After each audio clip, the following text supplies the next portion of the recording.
much lucky to tell you that I've got a very consistent team with me. They work 24/7 with due diligence, and probably because of that এত ভালো results আমরা পাচ্ছি। কিন্তু আমি বিশ্বাস রাখি যে আরো ডেভেলপমেন্টের দরকার আছে, আরো ডেভেলপমেন্ট আমাদের তরফ থেকে আমরা করার চেষ্টা করছি। তো this is what it is and this is how it is. কোন জায়গায় ডেভেলপমেন্টের দরকার আছে বলে মনে করেন আপনি? প্রথম তো মানে it's an holistic approach. It is not like মানে শুধু আমরা ডেভেলপমেন্ট আনবো আমাদের তরফ থেকে, সেটা আমি বলছি না। এটা একটা overall development starting with the society of course. যাদের সঙ্গে সাইবার ফ্রড হচ্ছে, প্রথম পয়েন্টে আমাদেরকে ওখানে কার্ভ করতে হবে যে ফ্রড যাতে না হয়। তার জন্য আপনি দেখবেন বিভিন্ন মাধ্যমে আমরা বিভিন্ন অ্যাওয়ারনেস করছি, এবং হয়তো তাই জন্য আজকে আপনার এখানে আসা।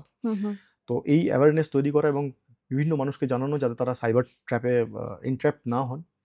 এর পরের যে ঘটনাক্রমগুলো, যে আমাদের কাছে আসলে আমরা কত তাড়াতাড়ি রেসপন্স জেনারেট করতে পারবো। এবার আপনাকে ২-৩টে জিনিস বুঝতে হবে, যে শুধু ল এনফোর্সমেন্ট এজেন্সির ড্রাইভ কিন্তু পুরো ব্যাপারটাকে সেটেল করতে পারবে না। আমাদের কাছে কোর ব্যাংকিং সার্ভিস নেই।